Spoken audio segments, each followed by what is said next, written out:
Bienvenido a Leales y Traidores a la 4T.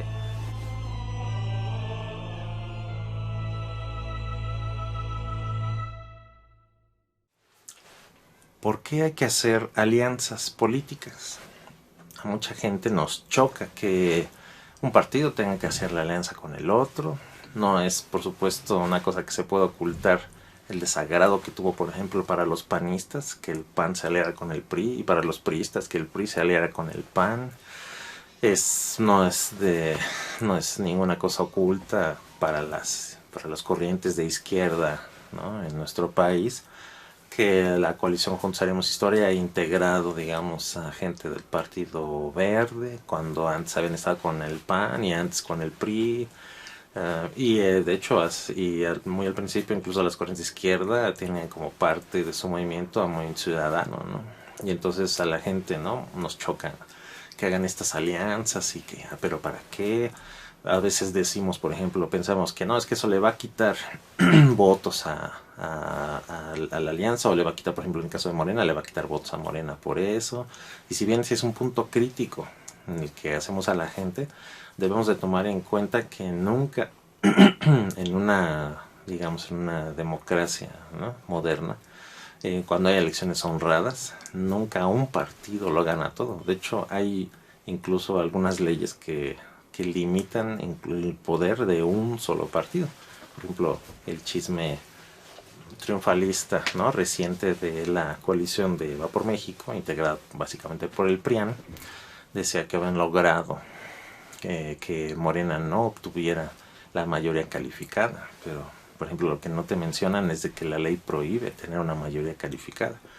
Claro, también nunca la ha tenido la mayoría calificada, la tiene que construir en consenso con sus aliados, incluso con partidos de oposición, etcétera, pero no está, ¿no?, hecha la democracia. Y de hecho, si lo ves bien, es hasta saludable que no haya una sola corriente política o un solo partido político que se lleve todo y que los demás solamente estén para protestar así mínimamente, ¿no? Pero independientemente de eso, de si es mejor así o no es mejor así, el punto está en que es la realidad. Por ejemplo, para ti que eres panista, o para ti que eres morenista, para ti que eres priista o msista, o del PT, PTista, a lo mejor quisieras que tu corriente predominara y que no se aliaran tus aliados con este otro y así, pero date cuenta cómo nuestro país así es. Por más que te moleste, por ejemplo, si eres de Morena y te molesta, por ejemplo, que haya gente que vote por Movimiento Ciudadano, hay gente que vota por Movimiento Ciudadano. Si eres de Movimiento Ciudadano y te choca que la gente vote por Morena en vez de por ti, hay mucha gente que vota por Morena. Si eres del PRI y te choca que la gente vote por el PAN, pues mucha gente vota por el PAN y así, ¿no?, con todo. Es decir, debemos de aceptar que, aunque nos parezca completamente fuera de la realidad que haya alguien que vote por ejemplo, para alguien que está pro derechos humanos, en el pro de la igualdad, por ejemplo, igualdad de género, en pro de los derechos de la mujer, hay gente que no puede soportar la idea, por ejemplo, de que haya quien vote por el PAN, pero así mismo la gente que vota por el PAN no puede creer o no puede aceptar la idea de que haya gente que vote por el primero los pobres, o que vote por invertir en zonas pobres, por ejemplo, o que le den una beca a los jóvenes para que tengan su primer trabajo y su primer capacitación, o que le den una beca a los estudiantes pobres, o que se les ayude a los grupos indígenas, o que el ejército no se use para la mano dura. Hay gente del PAN que eso le parece increíble, que se vote por un presidente que sea popular y que no sea fino, que no hable inglés. Para el panista es aberrante, pero mucha gente vota por eso, mucha gente vota por Morena, ¿no?, por PT, mucha gente, ¿no?, de derecha que le choca, por ejemplo, el discurso de el diputado Fernández Noroña, ¿no? Pero ellos deben de aceptar que hay mucha gente que nos gustan sus discursos, que nos gusta cómo pone en su lugar a la derecha, nos gusta cómo es parlamentario, nos gusta, la verdad nos gusta su carrera política en muchos sentidos.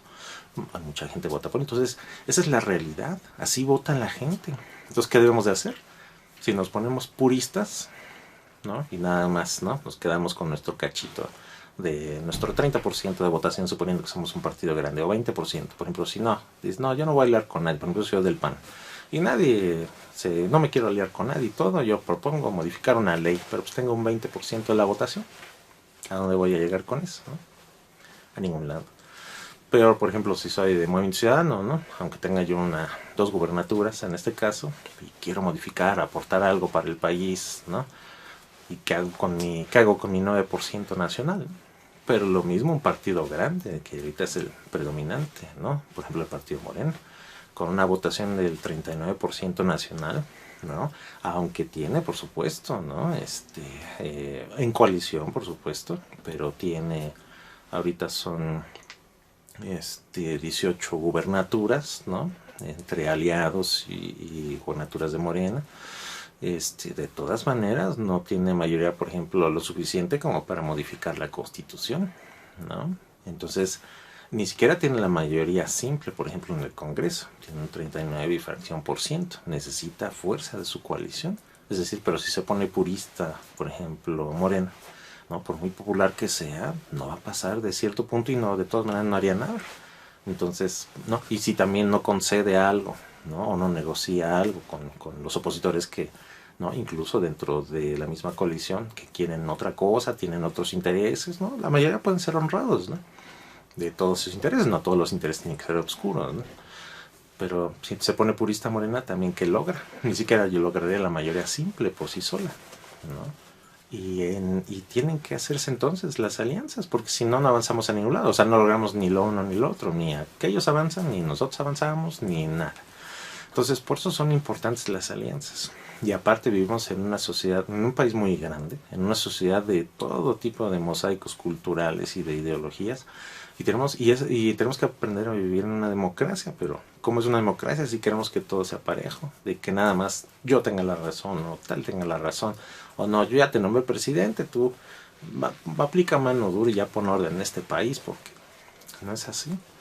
En una democracia pues se tiene que encontrar la conciliación de todos los intereses, tenemos que encontrar en qué vamos a coincidir, en qué no, y lo que no, pues dejarlo sobre la mesa de debate hasta que, ¿no? Que la sociedad permee en la sociedad y se convenza a la mayor cantidad de gente. El convencimiento, la persuasión es el mejor camino para una democracia, porque si vamos a imponernos y a ponernos radicales, pues cuando gobierne una fracción, pues va a aplastar a la otra, y cuando por fin gobierne la otra, pues va a aplastar a la primera. Entonces, ¿qué caso tiene?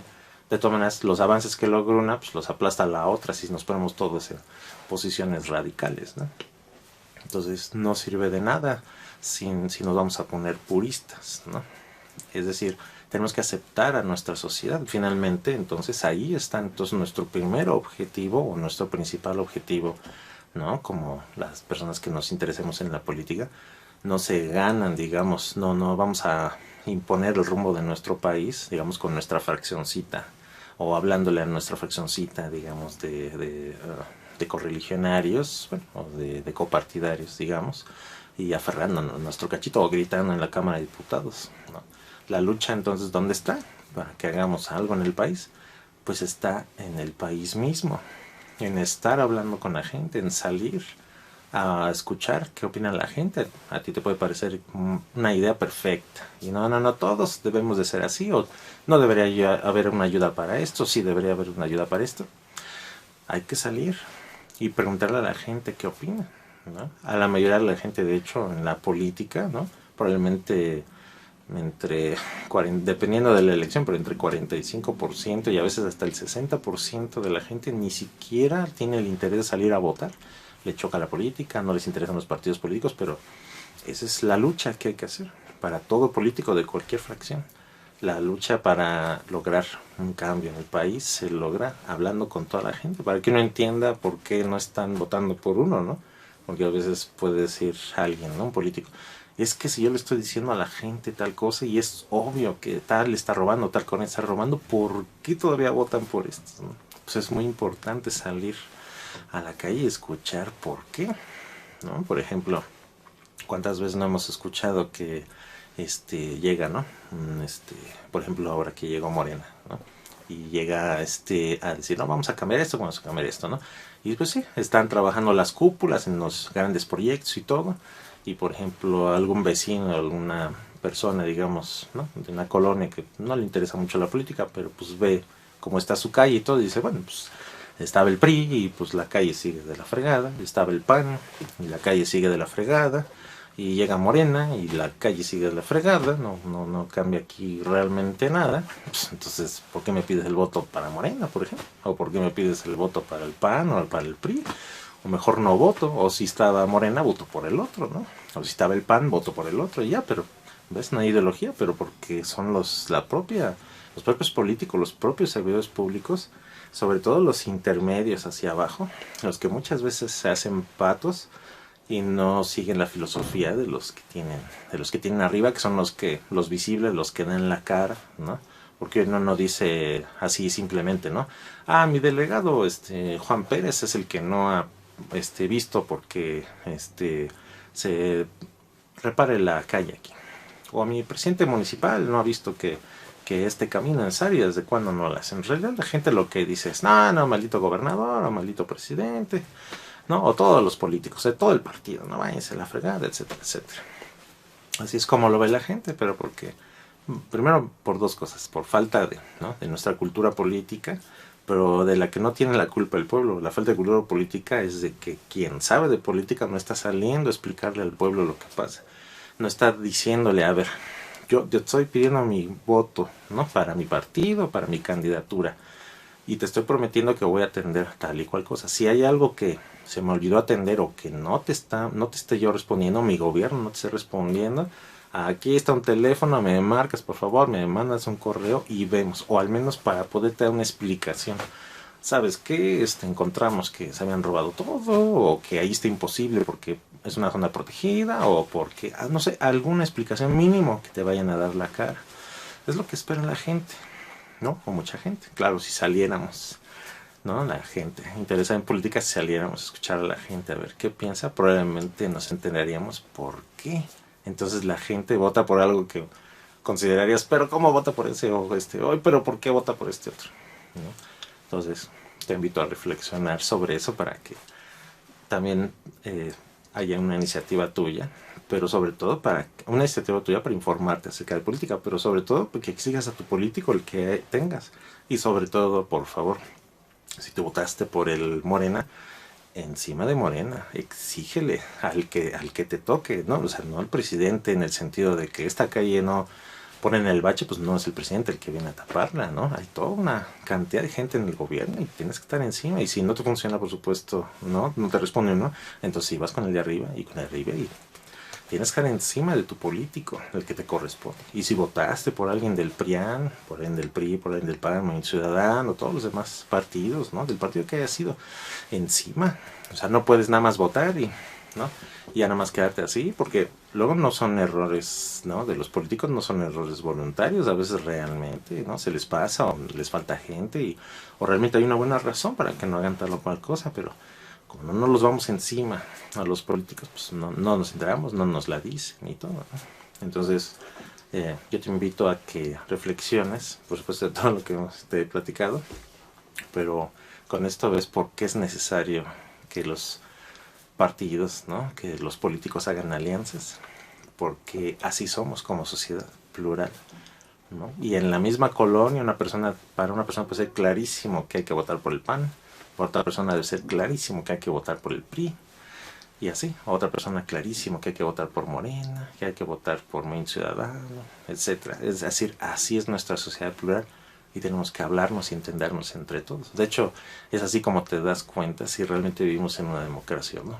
Si se manifiesta nuestra pluralidad como pueblo, como ciudadanía, si se manifiesta esa pluralidad en los partidos políticos, aunque haya muchos.